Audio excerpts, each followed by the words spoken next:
الحمد لله رب العالمين والصلاة والسلام على سيد الأنبياء والمرسلين أما بعد أعوذ بالله من الشيطان الرجيم بسم الله الرحمن الرحيم كذبت قبلهم قوم نوح فكذبوا عبدنا وقالوا مجنون وازدجر فدعا ربه أني مغلوب فانتصر ففتحنا أبواب السماء بماء منهمر وفجرنا الأرض عيونا فالتقى الماء على أمر قد قدر وحملناه على ذات ألواح ودسر تجري بأعيننا جزاء لمن كان كفر ولقد تركناها آية فهل من مدكر فكيف كان عذابي ونذر ولقد يسرنا القرآن للذكر فهل من مدكر صدق الله العظيم اللهم صل على محمد وعلى آل محمد وبارك وسلم رب اشرح لي صدري ويسر لي أمري واحلل عقدة من لساني يفقهوا قولي واجعل لي وزيرا من أهلي آمین یا رب العالمین۔ قرآن حکیم کا سلسلہ وار مطالعہ ہم گاہے بگاہے کچھ آیات کے مطالعے کے ذیل میں کر رہے ہیں، اور قرآن حکیم کے 27ویں پارے میں سے سورۃ القمر کا مطالعہ اس وقت ہمارے پیش نظر ہے۔ اب جن چند آیات کا مطالعہ کر رہے ہیں ان میں اللہ سبحانہ و تعالی نے حضرت نوح علیہ السلام اور ان کی قوم کا تذکرہ عطا فرمایا ہے۔ قرآن حکیم کا ایک بنیادی موضوع ہے تذکیر یا دہانی، اور اس کے ذیل میں انبیاء اور رسول کے واقعات کو قرآن حکیم نے جا بجا ذکر فرمایا ہے۔ چنانچہ اسی 27ویں پارے کے آغاز میں سورۃ الذاریات کی تکمیل ہوتی ہے، جس سورت کا آغاز 26ویں پارے کے اختتام پر ہوتا ہے۔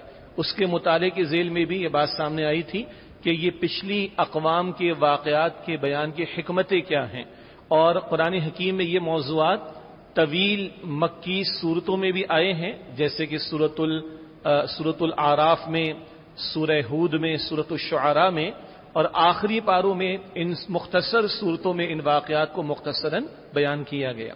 اب جو واقعہ ہے وہ حضرت نوح علیہ السلام کا، پھر اس کے بعد دیگر اس واقعے کے بیان کے بعد دیگر رسولوں کے واقعات کا تذکرہ بھی انشاءاللہ ہمارے سامنے آئے گا انشاءاللہ۔ جمعے کی اس نشست کا ایک بہت بڑا مقصد ہوتا ہے واعظ کہتے ہیں، قرآن پاک نے لفظ استعمال کیا ہے، وہ بات جو دل کو نرم کر دے، دل پر جا کر اثر کرے، اور اللہ تعالیٰ کا واعظ ہے قرآن حکیم۔ اور پھر اس واعظ میں اللہ تعالیٰ جب نصیحتیں عطا فرماتا ہے، پیغمبروں کے واقعات کو سامنے رکھتا ہے، تو یقیناً اس سے دل نرم ہوتے ہیں۔ اللہ میرے آپ کے ہمارے دلوں کو نرم فرمائے، اور اس قرآن کا جو ایک تذکیر کا پہلو ہے، یاد دہانی کا پہلو ہے، نصیحت کا پہلو ہے، ہفتے بھر میں کاموں میں بندہ مشغول رہتا ہے، دلوں پہ زنگ بھی لگ جاتا ہے۔ حدیث مبارک میں آتا ہے کہ یہ دلوں کا زنگ کیسے دور ہوتا ہے؟ کثرت سے موت کو یاد رکھنا اور کثرت سے قرآن حکیم کی تلاوت کرنا۔ اللہ تعالی ہمیں اہتمام کرنے کی توفیق عطا فرمائے۔ تو بہرحال یہاں سورہ قمر میں اب آیت نمبر 9 سے متعلق ہم آگے بڑھا رہے ہیں۔ ارشاد ہوا کذبت قبلہم قوم نوح، اس سے قبل نوح علیہ السلام کی قوم نے جھٹلایا، فکذبوا عبدنا، تو پس انہوں نے ہمارے بندے کو جھٹلایا، مراد نوح علیہ السلام، وقالوا مجنون وازدجر، اور ان لوگوں نے کہا یہ تو دیوانہ ہے اور ڈرایا دھمکایا گیا ہے، معاذ اللہ۔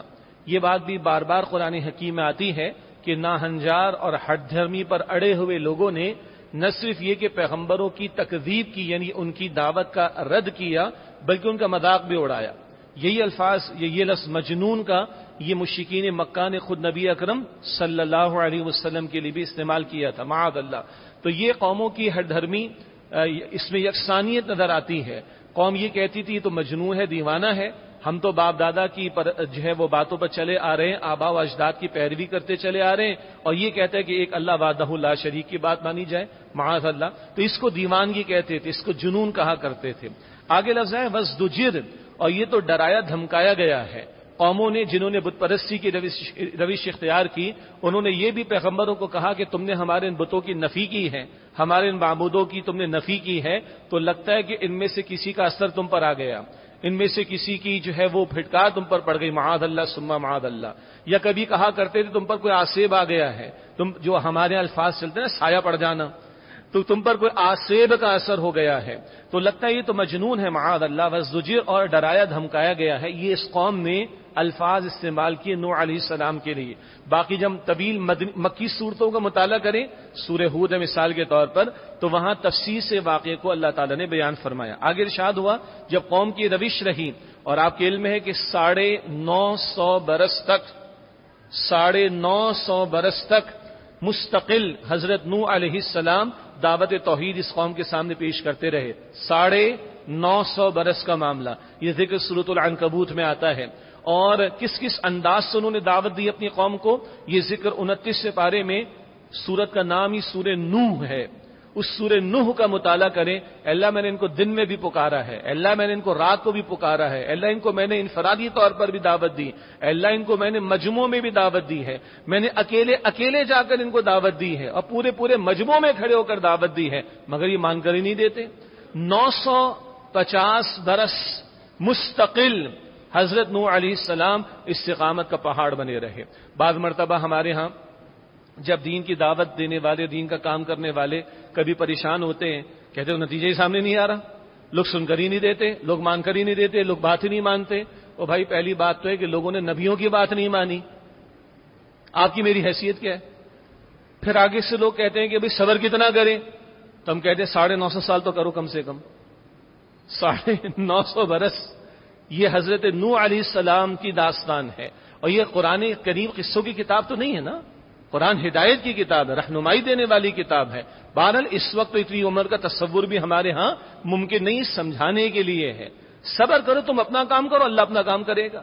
نبیوں کو کہہ دیا گیا، حتیٰ کہ امام الانبیاء کو فرما دیا گیا صلی اللہ علیہ وسلم، فذکر انما انت مذکر لست علیہم بمسیطر، اے نبی نصیحت کیجیے، نصیحت فرمانے والے، آپ ان پر جبر کر کے قبول کروانے والے نہیں۔ لوگ نہ مانے ان کا اپنا چوائس، قبول نہ کرے ان کا اپنا چوائس، وہ اپنی اصلاح پر آمادہ نہ ہو ان کا اپنا چوائس، لیکن پیغمبروں کو فرما دیے گا آپ اپنا کام جاری رکھیں۔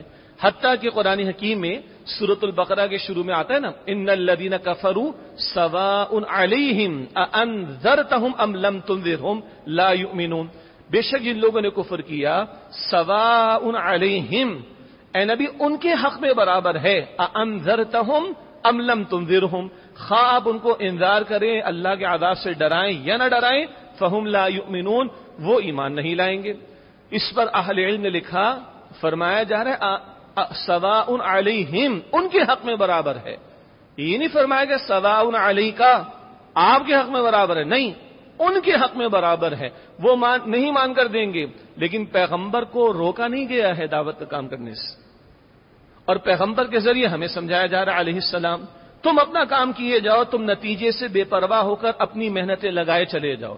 یہ وہ نقطہ ہے جو سمجھنا بہت ضروری ہے، ورنہ کئی مرتبہ ظاہر کے نتائج میں ناکامیاں دیکھ کر یا ظاہر کے معاملات میں ناکامیاں دیکھ کر، تاریکیاں دیکھ کر، اندھیروں کو دیکھ کر لوگ مایوس ہو جاتے ہیں اور دین کا کام ہی چھوڑ دیتے ہیں، یا تو کچھ لوگ دین کا کام چھوڑ دیتے ہیں اور کچھ لوگ دین کا تصور ہی بگاڑ دیتے ہیں۔ یعنی ہم جس بات کو برسوں سے اس ممبر سے بیان کر رہے ہیں وہ یہ کہ اللہ کا دین ایک مکمل ضابطۂ حیات ہے، اور وہ اپنا غلبہ چاہتا ہے، اور اس غلبے کی جد و جہد کرنا ہمارا فرض ہے، جد و جہد کرنا ہمارا فرض ہے، نتیجہ نکالنا ہمارا فرض نہیں، وہ اللہ کے اختیار میں ہے۔ لیکن کچھ مرتبہ کچھ لوگوں نے دیکھا نتیجہ سامنے نہیں آتا تو اس جد و جہد کا ہی انکار کر دیا، کچھ لوگوں نے سرے سے غلبہ دین کی جد و جہد کی فرضیت کا ہی انکار کر ڈالا۔ انا للہ و انا الیہ راجعون، نتیجہ وجہ کیا ہے؟ نتیجہ سامنے نہیں آ رہا۔ ارے بھائی تم نتیجے کے مکلف ہو ہی نہیں، تم نتیجے کے ذمہ دار ہو ہی نہیں، اللہ تم سے نتیجے کے بارے میں سوال ہی نہیں کرے گا۔ کیا اب کتنے انبیاء محمد مصطفیٰ علیہ السلام سے پہلے دنیا سے جو چلے گئے، سبھی چلے گئے، کیا ان انبیاء کے دور میں کام ہو سکا، غالب ہو سکا دین؟ نہیں، مگر وہ تو کامیاب ہے اللہ کے یہاں۔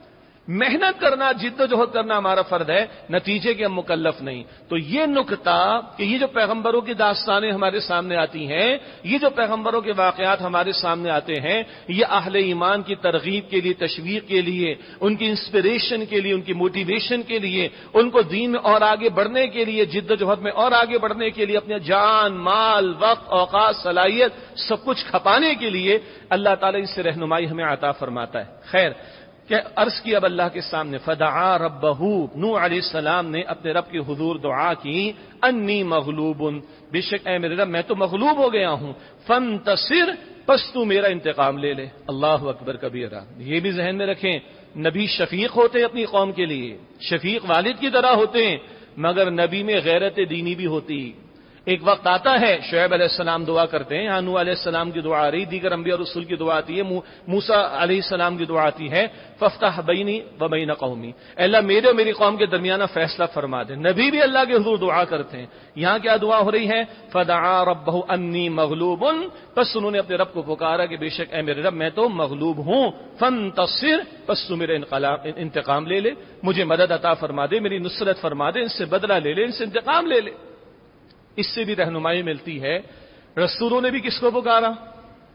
اللہ سبحانہ و تعالیٰ کو۔ کس سے مانگا؟ اللہ سبحانہ و تعالیٰ سے۔ اور یہ ہے سمجھنے کا نقطہ، ہمارا کام محنت کرنا ہے، اس محنت میں اثر ڈالنے والی ذات اللہ سبحانہ و تعالیٰ کی۔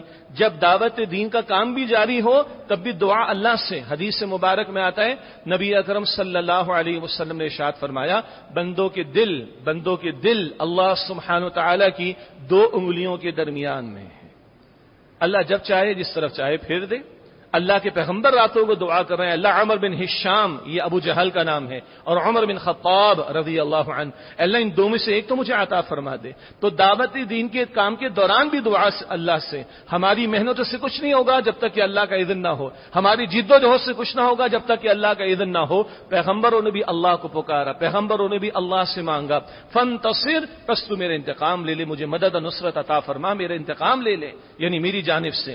ففتحنا ابواب السماء بماء منہمر، تو ہم نے کثرت سے برسنے والے پانی سے آسمان کے دروازے کھول دیے، یعنی بہت شدید بارش اللہ تعالیٰ نے آسمان سے برسا دی، آسمان کھول دیا گیا پانی برسانے کے لیے۔ وفجرنا الارض عیونا، اور زمین سے چشمے جاری کر دیے، ایسا لگا کہ ساری زمین سے چشمے ہی چشمے پھوٹ پڑے۔ طوفان نوح بہت معروف ہے تاریخ کے اعتبار سے، آسمان سے خوب پانی برسا دیا گیا اور زمین سے چشمے ہی چشمے جو ہے وہ ابل پڑے ہیں۔ فرمایا فالتقى الماء على امر قد قدر، بس پانی اس کام پر مل گیا، اس کام پر کہ جو اللہ کے علم کے مطابق طے کر دیا گیا تھا، یعنی اس قوم کی ہلاکت کا فیصلہ۔ بائبل کی ایک روایت کے مطابق 950 برس کی تبلیغ کے بعد کم و بیش 70 یا 80 افراد ایمان لائیں۔ آج لوگوں کو نمبر کی اور فیگرز کی بڑی فکر ہوتی، مجمع کہیں چھوٹا ہے جناب لوگ بات ہی نہیں سن رہے۔ بھائی مجمع کا مسئلہ ہی نہیں، بات تو یہ کہ حق پر آ رہے ہیں اور حق کے تقاضوں پر عمل کر رہے ہیں کہ نہیں کر رہے ہیں۔ اللہ کے نبی علیہ الصلوۃ والسلام کی وہ حدیث بھی دہراتے رہنے چاہیے۔ اللہ کے نبی علیہ السلام نے فرمایا کہ جنت والوں کی صفیں 120 ہوں گی، اہل جنت کی صفیں 120 ہوں گی، 80 صفیں میری امت کی ہوں گی۔ اللہ تعالی ہمیں ان میں شامل فرمائے۔ سب سے زیادہ کثرت اس امت کی ہوگی جنت والوں میں، اللہ ہمیں ان میں شامل فرمائے۔ لیکن اللہ کے پیغمبر علیہ السلام نے فرمایا کوئی پیغمبر ایسے بھی ہوں گے جن کے ساتھ سے 10 افراد آئے ہوں گے، کوئی ہوگا جس کے ساتھ 5 آئے ہوں گے، اور کوئی ہوگا جس کے ساتھ 1 بھی نہیں ہوگا۔ یہ جو ہم کبھی مایوس ہوتے ہیں نا، محنت کر رہے نتیجہ نہیں آ رہا، کام کر رہے نتیجہ نہیں آ رہا، دعوت دے رہے لوگ سن رہے، ارے نبیوں کا معاملہ دیکھ لیں۔ اللہ کے پیغمبر فرما رہے کوئی ہوگا جس کے ساتھ 10 آئے ہوں گے، کوئی ہوگا جس کے ساتھ فقط 5 آئے ہوں گے، کوئی ہوگا جس کے ساتھ 1 بھی نہیں ہوگا۔ بہرحال تو اس قوم کے بارے میں 950 برس کی تبلیغ کے بعد کیا ہوا ہے، اللہ تعالیٰ نے قوم بٹا دی۔ اللہ تعالیٰ تو بے نیاز ہے، جنہوں نے ماننا تھا انہوں نے مانا، قبول کیا، وہ کشتی میں سوار کیے گئے، مشہور واقعہ ہے، تفصیلی مکی صورتوں میں آ جاتی ہے، لیکن یہاں پر کیا ہے، فرمایا کہ فالتقى الماء على امر قد قدر، پانی اس کام پر مل گیا جو اللہ تعالیٰ کے علم کے مطابق مقرر ہو چکا تھا۔ تفصیلی روایات میں بعض باتیں بیان ہوئی، 40 دن تک یہ پانی برستا رہا ہے، آسمان سے خوب برسا اور زمین سے چشمے جو ہے وہ ابل پڑے۔ پھر یہ وقت آیا کہ اللہ تعالیٰ اس کو تھم جانے کا حکم دیا۔ آگے ارشاد ہوا وَحَمَلْنَاهُ عَلَى ذَاتِ أَلْوَاحٍ وَدُسُرٍ، اور ہم نے انہیں تختوں اور کیلوں والی کشتی پر اپنی تختوں اور کیلوں والی کشتی پر سوار کیا، تجری بِأَعْيُنِنَا، وہ ہماری نگرانی میں جو ہے وہ چلتی چلی جا رہی تھی۔ اللہ اکبر، کس کی نگرانی ہے؟ اللہ سبحانہ و تعالیٰ کی۔ وہ واقعی بڑا قیمتی ہے جب قرآن کریم میں سورہ ہود میں ذکر آ رہا ہے، ابھی خشکی تھی تو نوح علیہ السلام نے کشتی بنانا شروع کر دی، لوگوں نے مذاق اڑانا شروع کر دیا، کاہے کو کشتی بنا رہے ہو بھائی، یہ خشکی میں کون سی کشتی چلے گی؟ تو ظاہر کی آنکھ کچھ ہوتی ہے حقیقت کی آنکھ کچھ اور ہوتی ہے. پیغمبر نے یہی فرمایا جو میں جانتا ہوں تم نہیں جانتے. اللہ وحی عطا فرما رہا ہے, اللہ حکم عطا فرما رہا ہے, اور کشتی تیار کرنے کا حکم عطا فرما رہا ہے. تم دیکھ رہے ہو کہ یہ کشتی کہاں چلے گی, تم دیکھ رہے ہو کہ تمہیں خشکی خشکی دکھائی دے رہی ہے, کل ایسا پانی آئے گا کہ تمہیں سمجھ بھی نہیں آ سکے گی, کوئی بچ نہیں سکے گا سوائے وہ جس کو اللہ تعالیٰ بچا لے. تو وہ تختوں اور کیلوں سے بنی کشتی جو اللہ تعالیٰ کے حکم سے نوح علیہ السلام نے تیار فرمائی, تجری بأعیننا, ہماری نگاہوں کے سامنے ہماری نگرانی میں وہ چلتی چلی جاتی تھی. جزاء لمن کان کفر, اس کے بدلے کے لیے جس کی ناقدری کی گئی. اللہ اکبر کبیرہ. اللہ نے تمہیں اپنا رسول عطا فرمایا.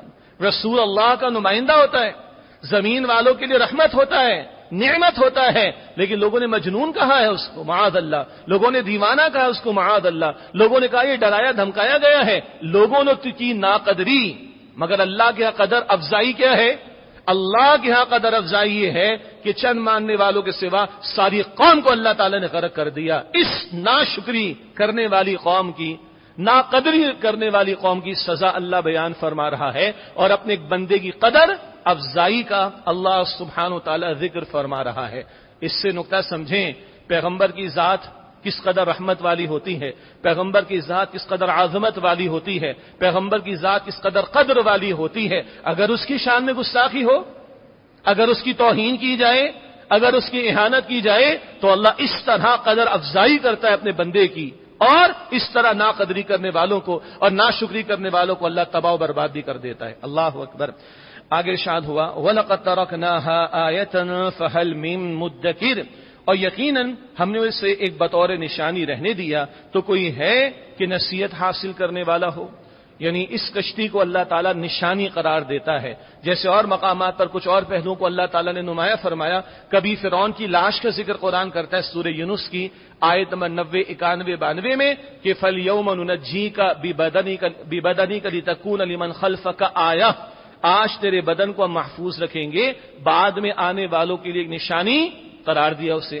اور بہرحال اب وہ طے شدہ بات ہے تقریباً اہل علم کے درمیان کہ 1907 کے آس پاس کم و بیش وہ جو لاش دریافت ہوئی وہ اسی رامسیس فرعون کی تھی جو موسیٰ علیہ السلام کے دور میں تھا. اسی طرح قرآن بتاتا ہے لوط علیہ السلام کی قوم کے بارے میں کہ اس کو غرق کر دیا گیا, تو بحر مردار ڈیڈ سی سے کھنڈرات بھی اس قوم کے دریافت ہو چکے ہیں. یہی رائے اہل علم نے بیان فرمائی کہ یہ کشتی بھی بہرحال ایک روز واضح طور پر سامنے آ جائے گی, کیونکہ اللہ تعالیٰ نے اس کو ایک نشانی قرار دیا. وہ نوحاس آرک کے ٹائٹل سے بہت کچھ انٹرنیٹ پر اویلیبل ہے, لیکن جس طرح فرعون کی لاش کے بارے میں اور ڈیڈ سی بحر مردار سے دریافت ہو جانے والے کھنڈرات کے بارے میں اہل علم کا اتفاق ہو چکا, یہ وہی اشارے جو قرآن نے کیے ہیں. ابھی کسی ایسی کشتی کے بارے میں ایسا اتفاق واللہ عالم نہیں ہو سکا, لیکن قرآن یہ آیت کا لفظ نشانی کا لفظ استعمال کر رہا ہے تو معلوم ہوتا ہے کہ کسی وقت یہ بھی کشتی ظاہر ہو جائے گی. وَلَقَدْ تَرَكْنَاهَا آیَةً فَهَلْ مِن مُدَّکِرٍ, اور یقیناً ہم نے اسے ایک بطور نشانی رہنے دیا, تو کوئی ہے نصیحت حاصل کرنے والا. فَكَيْفَ كَانَ عَذَابِي وَنُذُرْ, پس دیکھو کیسا ہوا میرا عذاب اور میرا ڈرانا. یہ بات ہم پہلے بھی ذکر کر چکے ہیں سورہ ذاریات کے بیان میں, لیکن کافی مہینے ہو چکے اس بات کو کہ یہ جو واقعات قرآن بیان کرتا ہے کہ جہاں آسمان سے پانی برسا اور زمین سے بھی چشمے ابل پڑے, ذرا سے بھی بارش اسلام آباد میں ہوئی تو کیا حال ہو گیا. اللہ تعالیٰ حفاظت رکھے. کراچی والے تو دعا کرتے بھی ذرا ڈرتے ہیں کہ بارش کی دعا کریں بھی کہ نہ کریں, تو مانگنی چاہیے اللہم صیبا نافعا. حدیث کی دعا ہے اللہ نفع دینے والی بارش عطا فرما دے, اللہ نفع دینے والی. لیکن دل سے پوچھئے ہم کتنی مرتبہ سوچیں گے کراچی میں بارش کے بارے میں, کتنی مرتبہ اندازہ کریں. بس یہ آج بھی خبر ہے کہ وہ جو سسٹم بنتا ہے نا بادلوں کا اور ہواؤں کا وہ کمزور پڑ گیا, تو اب زوردار بارش کے امکان نہیں.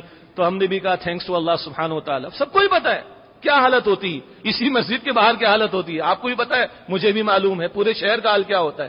لیکن آپ سوچئے سارا آسمان برسا ہو اور زمین کا ایک بڑا حصہ اس سے چشمے ابل پڑے ہوں تو کیا حالت ہوئی ہوگی.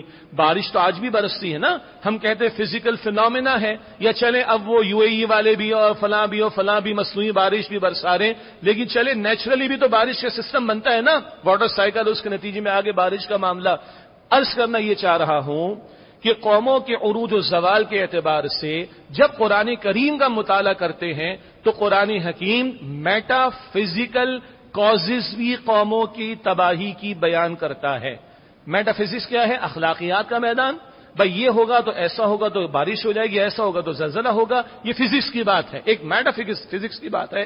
اخلاقیات کے میدان کی بات ہے، بارشیں برستی ہیں، طوفان بھی آتے ہیں، زلزلے بھی آتے ہیں، دھس بھی جاتا ہے کوئی زمین کے اندر، لیکن اللہ کا کلام بتاتا ہے لوط علیہ السلام کی قوم پر پتھر بھی برسائے گئے، ڈیڈ سی میں ان کو غرق بھی کر دیا گیا۔ اللہ تعالیٰ کا کلام بتاتا ہے کہ شعیب علیہ السلام کی قوم پر زلزلہ بھی آیا ہے اور اس قوم پر جو ہے وہ شعلے بھی برسائے گئے۔ اللہ کا کلام بتاتا ہے فرعون اور آل فرعون غرق کیے گئے۔ اللہ کا کلام بتاتا ہے کہ نوح علیہ السلام کی قوم کو غرق کیا گیا ہے۔ اللہ کا کلام بتاتا ہے کہ قارون کو اس کے خزانوں سمیت زمین میں دھسا دیا گیا۔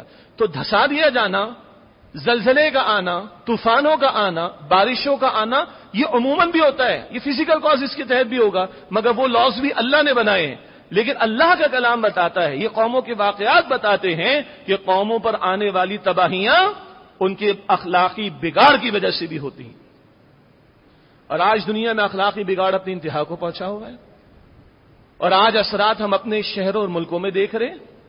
جو اسلام آباد میں ایک لڑکی کا بہیمانہ قتل ہوا ہے، یہ کوئی ایک قتل ہوا ہے؟ یہ کوئی بے حرمتی کے معاملات ہوئے ہیں؟ یہ کوئی ایک عصمت دری کا معاملہ ہے؟ یہ کوئی ایک خاندان کی بربادی کا معاملہ ہے؟ لکھنے والوں نے لکھا سینکڑوں واقعات چل رہے ہیں اسلام آباد کے اندر۔ اسی شہر کراچی کے بعض پوش ایریاز کے اندر رقص سرور کی محفلیں، شراب کباب کی محفلیں، زلفوں کے اسیر قسم کے لوگ وہیں اٹھا کے مار ڈال دیتے ہیں، زلفوں والی کو بھی مار ڈالتے ہیں، دوسرے والے اپنے سامنے والے کو بھی مار ڈالتے ہیں۔ یہ نہیں چل رہا ہمارے ہاں۔ ہم تو برسوں سے اللہ کا کلام صدیوں سے کہہ رہے ہیں، ہم برسوں سے عرض کر رہے ہیں اللہ کے بندوں یہ پردے کے احکامات کا لحاظ ہونا چاہیے، اللہ کے بندوں یہ فحاشی اور ریانی پر روک لگنی چاہیے، اللہ کے بندوں یہ مخلوط ماحول ختم ہونا چاہیے۔ کیا ماحول ہے آج ہمارے اسکول اور کالج یونیورسٹیز کے اندر؟ نگاہیں شرم سے جھک جاتی جس طرح کا ماحول ہے وہاں پر۔ کیا حالت ہے ہماری شادی بیاہ کی تقریبات کی؟ کیا حالت ہے آج ہماری بیٹیوں کی باس کے پردے کی حالت کی؟ اور آزاد قسم کی معاشرت کا معاملہ، مرد اور عورت کے آزاد اختلاط کا معاملہ، نتائج سامنے۔ ہم گھومنے چلے گئے، ہم پھرنے چلے گئے، میں 2 دن کے بعد پہنچوں گی، یہی سارا آ رہا ہے نا اس کیس کے اندر۔ کیسے ماں باپ گوارا کر لیتے ہیں کہ جوان بیٹیاں جو نامحرم کے ساتھ راتوں کو کہاں بسر کر رہی ہیں اس ملک میں جس کو اسلام کے نام پر ہم نے حاصل کیا۔ اب تو وہ نسل جو پاکستان کے قیام کے موقع پر ہجرت کر کے یہاں پر آئی تھی، چند لوگ بچوں گے، ذرا پوچھیں ان سے، 15 سال پرانی بات ہے، کلفٹن کے علاقے میں جگہ درس کے لیے بلایا گیا ہمیں، تو وہ انہوں نے بلڈنگ کے کمپاؤنڈ کے اندر رکھا تھا، پردے کا اہتمام نہیں کر رکھا تھا انہوں نے، ہمیں پتہ ہی نہیں تھا۔ وہاں پہنچے تو میں نے کہا بھائی کم سے کم قناعت تو لگاؤ، مردوں کو ایک طرف کرو، عورتوں کو ایک طرف کرو۔ اس 15 سال پہلے ایک بوڑھے، اس وقت 70 سال کے ہوں گے کم و بیش، وہ رو رہے تھے بیٹھ کر۔ میں کیوں رو رہے ہیں آپ؟ بولا ہم اپنا علاقہ چھوڑ کر آئے، قنوج کا علاقہ ہندوستان کا، مالدار قسم کے آدمی، خوشبوؤں کے لیے مشہور ہے، لاکھوں کروڑوں کا بزنس ہمارا تھا، ہم اس لیے چھوڑ کر آئے تھے یہاں 4 دیواری کا تقدس ہوگا، یا پردے کا اہتمام ہوگا، یا حیا کی حفاظت کا معاملہ ہوگا۔ لیکن بیٹا آج تم نے ہمارے دل کی بات کہی ہے کہ گھر والوں کو تم نے یہ کہہ دیا کہ کم سے کم قناعت تو لگاؤ، مردوں کو ایک طرف تو کرو، عورتوں کو ایک طرف تو کرو۔ آج 15 سال کے بعد 2021 ہم بیٹھے، کیا حالت ہے آج ہمارے ہاں؟ پردے کی بات کرو تو لوگوں کے چہرے بگڑتے ہیں، شرعی پردے کی بات کرو لوگوں کے چہرے بگڑتے ہیں، مرد اور عورت کے آزاد اختلاط کو روکنے کی بات کرو، لوگ کہتے ہیں تم دقیانوس ہو، تم بیکورڈ ہو، تم آؤٹ ڈیٹڈ ہو، تم پتھر کے زمانے کی باتیں کرتے ہو۔ ایسا ہی ہے نا؟ اور ہم کیا بھگت رہے ہیں اب؟ نشے کا معاملہ، شراب کا معاملہ، راتیں پوری گزارنے کا معاملہ، آزاد اختلاط کا معاملہ، نکاح کے انکار کا معاملہ، نکاح کے بندھن کے بغیر تعلقات کا معاملہ، نتیجے قتل کی صورت میں سامنے آ رہے ہیں۔ خدا را آنکھیں کھولیں، خدا را آنکھیں کھولیں، خدا را آنکھیں کھولیں۔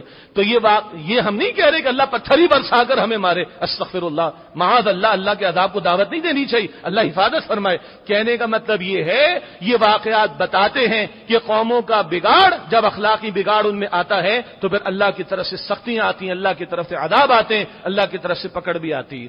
ہاں حضور کی دعا ہے صلی اللہ علیہ وسلم کہ ساری امت نہ مٹا دی جائے، یہ حضور کی دعا تو ہے، اس کے طفیل کچھ بچت ہے ہمارے لیے، مگر جو کچھ ہم بھگت رہے ہیں یہ کسی عذاب سے کم ہے کیا؟ سکون ختم، برکت ختم، تقدس ختم، احترام ختم، جی کیا کیا گنتے چلے جائیں گے۔ معیشت کا حال برا، معاشرت کا حال تباہ، سیاست کا میدان کیا ہے؟ سیاست کا میدان آپ مجھ سے زیادہ جانتے ہیں، کیا تصویر آپ کے سامنے کیے جائیں؟ نہ معاشرت محفوظ، نہ سیاست میں محفوظ، نہ معیشت محفوظ، نہ گھروں میں سکون، نہ دلوں میں سکون، نہ مال میں برکت، نہ وقت میں برکت. کیا ہے آخر؟ کیا یہ مختلف تنبیہات نہیں اللہ تعالیٰ کی طرف سے؟ تو یہ واقعات یہ قرآن قصوں کی کتاب نہیں، کہانیوں کی کتاب نہیں، اٹس بک آف گائیڈنس، ہدایت کی کتاب ہے. یہ ہدایت اللہ تعالیٰ اس کی طرف متوجہ کرتا ہے. اس لیے اگلی آیت میں فرمایا وَلَقَدْ يَسَّرْنَا الْقُرْآنَ لِلذِّكْرِ فَهَلْ مِن مُدَّكِرٍ، اور یقیناً ہم نے نصیحت کے لیے قرآن حکیم کو آسان فرما دیا ہے، تو کیا کوئی ہے جو نصیحت حاصل کرنے والا ہو. یہ آیت 4 مرتبہ اس صورت میں آئی ہے. اس کے بارے میں ایک دو غلط فہمیاں بھی ہیں، اور ان غلط فہمیوں کے نتیجے میں ایک دو غلط فہمیاں اور بھی ہیں، وہ ہم علیحدہ سے انشاءاللہ آئندہ کسی وقت تفصیل سے بات کریں گے. البتہ ایک اہم نقطہ، یہ جو واقعات بیان ہو رہے ہیں اس میں نصیحت کا سامان ہر ایک کے لیے، اور اللہ اوپن انویٹیشن دیتا ہے. وَلَقَدْ يَسَّرْنَا الْقُرْآنَ لِلذِّكْرِ، ہم نے نصیحت کے لیے، یاد دہانی کے لیے، سبق آموزی کے لیے، ایڈمونیشن کے لیے، to get the moral lesson, اس قرآن کو آسان کر دیا ہے. فَهَلْ مِن مُدَّكِرٍ، بس تم میں سے کوئی ہے جو نصیحت حاصل کرے؟ اللہ تو پوچھ رہا ہے، اللہ تو سوال کر رہا ہے، اللہ تو اوپن انویٹیشن دے رہا ہے. ہمارا جواب کیا ہے کہ ہاں اللہ ہم نے رمضان میں قرآن سن لیا تھا، بس ختم شریف ہوا تھا، ہم نے مٹھائی تقسیم کر دی تھی، بس بچے کی آمین کرائی تھی، خاندان والوں کو کھانا کھلا دیا تھا، بس ایک بچہ خاندان کا ہم نے حافظ بنا لیا کیونکہ وہ شفاعت کرے گا ہماری. شفاعت کی احادیث کے ہم قائل ہیں، میرے بھی ماشاءاللہ 3 بچے حافظ ہیں، باقی 3 کر رہے ہیں الحمدللہ رب العالمین، ہم قائل ہیں. مگر کافی ہے؟ کب کھولا تھا آپ نے میں نے قرآن آخری مرتبہ؟ پھر وہی سوالات پرانے. کب آپ نے میں نے قرآن کھولا تھا آخری مرتبہ؟ کب آپ نے میں نے آخری مرتبہ ترجمے کے ساتھ قرآن کھولا تھا؟ کب آپ نے میں نے آخری مرتبہ تفسیر کے ساتھ قرآن کھولا تھا؟ کب آپ نے میں نے آخری مرتبہ قرآن کی محفل میں شرکت کی تھی؟ اور زندگی میں کب آخری مرتبہ میں نے قرآن ترجمے کے ساتھ مکمل کیا تھا؟ اور ترجمہ کافی نہیں ہے، 2 آیتیں کبھی 3 آیتیں بمشکل ہو پاتی نا، 20-25 منٹ کافی تو نہیں ہے. اور میں تو سادہ بات آپ کے سامنے بیان کر رہا ہوں، وہ عالمانہ سطح کی تفسیر بیان کرنے چلے تو علامہ شبیر احمد عثمانی رحمۃ اللہ علیہ نے 1 ہفتہ لگ گیا، سورہ اخلاص ہی مکمل نہیں ہوئی. وہ الگ شان ہے، ہم تو سادہ سے پیغام کی بات کر رہے ہیں. تو کیا ترجمہ کافی ہے قرآن کا؟ غور کیجئے گا، اللہ تو فرما رہے ہیں ہم نے تو آسان کر دیا. فَهَلْ مِن مُدَّكِرٍ، تم میں سے کوئی ہے جو نصیحت حاصل کرے؟ اللہ تعالیٰ ہمیں قرآن حکیم پر دل سے ایمان عطا فرمائے، اس کی باقاعدہ تلاوت کی توفیق دے، اس کو سمجھنے کی توفیق دے، اس پر عمل کی توفیق دے، اس کے احکام کے نفاذ کی توفیق اور اس کے پیغام کو عام کرنے کی توفیق عطا فرمائے. وآخر دعوانا الحمدللہ رب العالمین.